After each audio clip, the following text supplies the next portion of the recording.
Hello everyone, welcome back to my channel. तो चलिए हम डीपेस्ट स्कार्स एफएफ का नेक्स्ट पार्ट शुरू करते हैं। वांग जी विंग को ऐसी हालत में देखकर बहुत ज़्यादा हर्ट हो गया था। उसने कभी नहीं सोचा था कि उसे ये सब भी देखना पड़ेगा। विंग इतना ज़्यादा ड्रंक था कि वो कुछ भी सोचने या समझने की हालत में नहीं था। वांग जी विंग को लेकर अपनी ग्रैंडमा के घर पर गया। उसकी ग्रैंडमा विंग को ऐसे देखकर चौंक गई। वो कुछ कहती, पर तभी वांग जी विंग को अपने रूम में ले जाने लगा और बोला, ग्रैंडमा, विंग बस थोड़ा सा ज़्यादा थक गया है।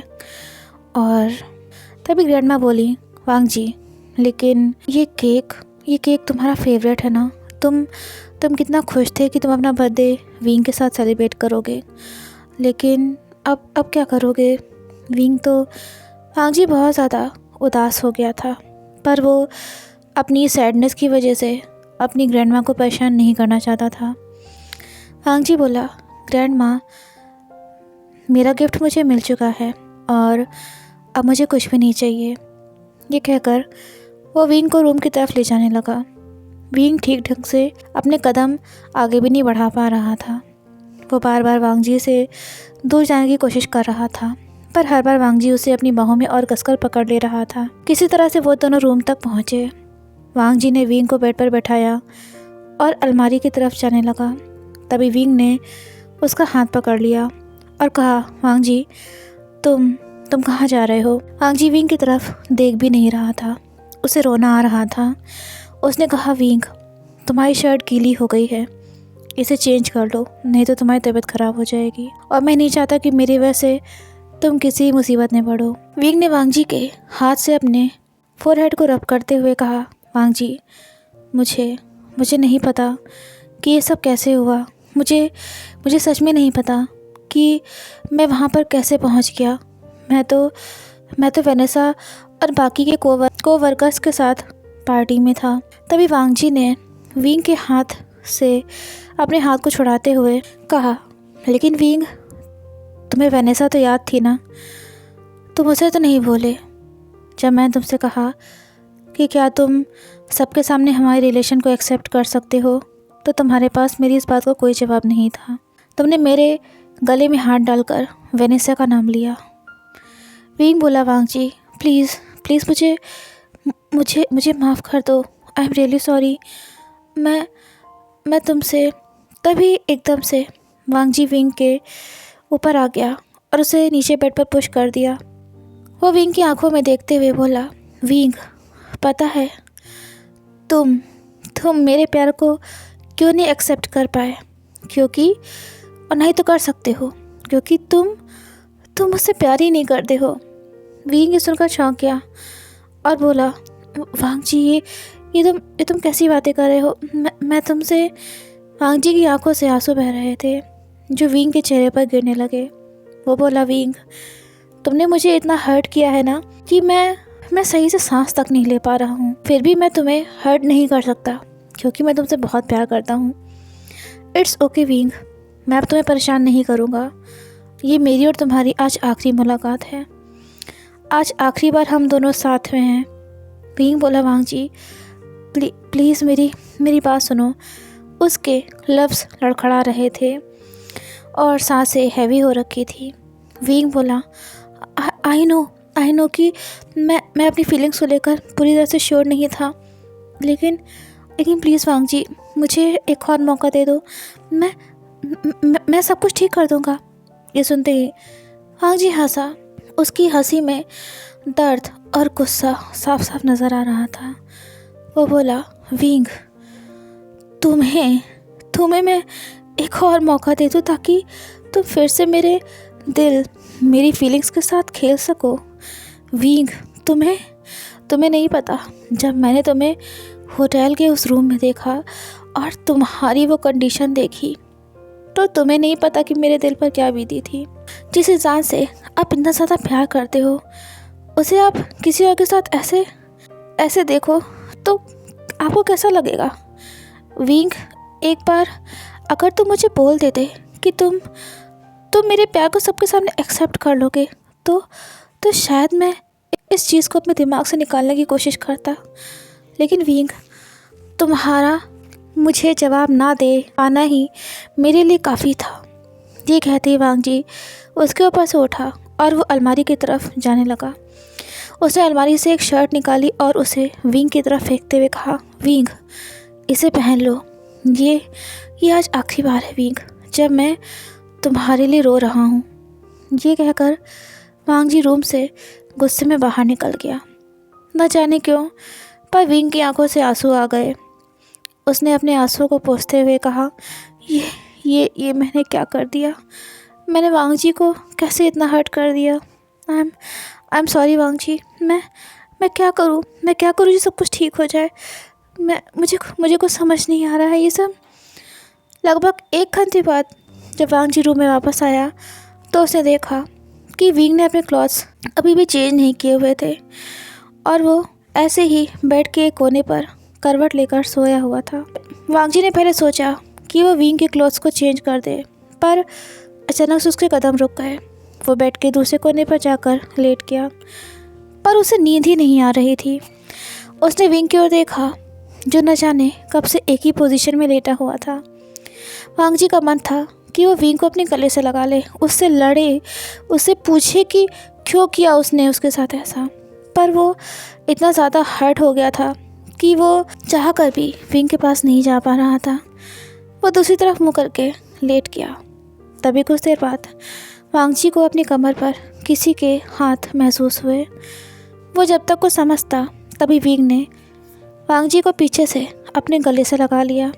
विंग कुछ भी नहीं बोल रहा था। उसकी गर्म सांसें वांग जी के नेक से टकरा रही थी। वांग जी ने विंग के हाथ को अपनी कमर पर से हटाना चाहा, पर विंग ने उसे और टाइटली हक कर लिया। विंग लड़खड़ाते हुए लहजे में बोला, वांग जी, प्लीज़ मेरी बात का यकीन करो। हाँ, मैं ये एक्सेप्ट करता हूँ कि मेरे दिल में तुम्हारे जितनी फीलिंग्स नहीं हैं।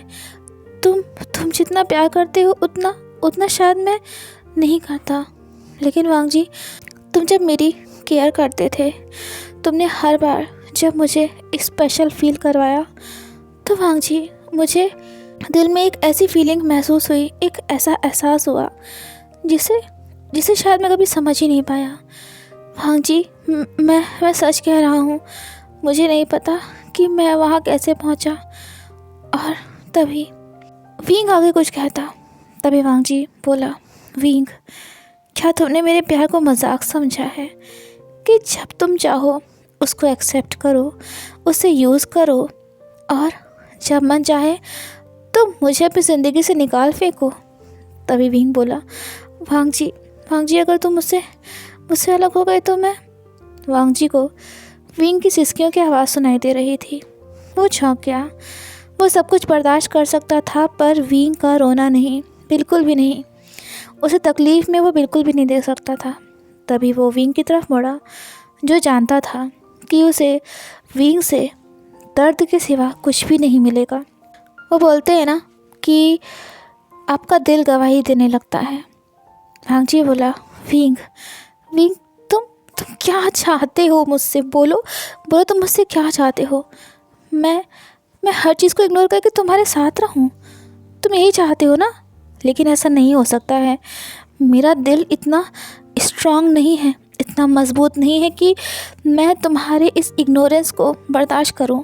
तुम्हें नहीं पता विंग, जब मैं तुम्हें किसी और के नज़दीक भी देखता हूँ ना, तो मुझे यहाँ दिल में बहुत तकलीफ़ होती है। तुम क्यों नहीं समझते हो विंग कि मैं तुमसे इतना प्यार करता हूँ कि तुमसे एक पल दूर रहना भी मेरे लिए बहुत मुश्किल है। तभी विंग ने वांग जी के लिप्स पर किस कर लिया। ये शायद आज पहली बार था जब विंग ने अपनी तरफ से किस को इनिशिएट किया था। वांग जी विंग को अपने से दूर करना चाह रहा था, पर जैसे ही उसने विंग के आंसुओं को देखा तो वो आगे कुछ नहीं बोल पाया। विंग ने रोते रोते कहा, वांग जी, प्लीज़ मुझे एक और मौका दे दो।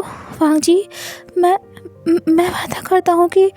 तभी वांग जी ने विंग के फोरहेड से अपने फोरहेड को रब करते हुए कहा, विंग, क्या तुम मुझसे वादा कर सकते हो कि तुम मुझसे कभी दूर नहीं जाओगे, तुम मुझे इग्नोर नहीं करोगे, तुम मुझे अपनी प्रायोरिटी में सबसे ऊपर रखोगे और विंग तुम मुझे प्यार करोगे।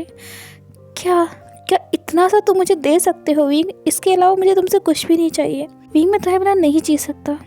वांग जी ने विंग को अपने सीने से लगा लिया। उसके हाथ जो अभी तक बर्फ़ की तरह ठंडे थे वो विंग के टच से वार्म हो गए। विंग ने कहा, वांग जी मैं तुमसे वादा करता हूँ कि मैं तुम्हें अब कभी हर्ट नहीं करूँगा। उस रात उनके बीच में कुछ नहीं हुआ, बस सुनो एक दूसरे के एम्ब्रेस में, एक दूसरे के गले से लगे हुए, एक दूसरे की धड़कनों को सुनते हुए लेटे रहे और लेटे लेटे ही सो गए। अगली सुबह जब विंग की नींद खुली तो उसने देखा कि वांग जी उसके साथ बेड पर नहीं था। उसके क्लॉथ्स भी चेंज थे। विंग के सिर में तेज दर्द हो रहा था। तभी उसने देखा कि रूम का डोर ओपन हुआ। वांग जी एक ट्रे में उसके लिए नाश्ता लेकर आया था। विंग ने जैसे ही वांग जी को देखा वो बेड से उठा और जल्दी से वांग जी के गले से लग गया। वो बोला, वांग जी तुम कहाँ चले गए थे? वांग जी ने ट्रे को साइड में रखा और विंग की पीठ को रब करते हुए कहा, विंग मैं यहीं था, तुम्हारे लिए ब्रेकफास्ट बनाने गया था। विंग बोला, वांग जी क्या तुम मुझसे अभी भी नाराज़ हो? मैंने तुम्हारा बर्थडे ख़राब कर दिया। तुम्हारी ग्रैंडमा भी मुझसे कितना नाराज़ होंगी।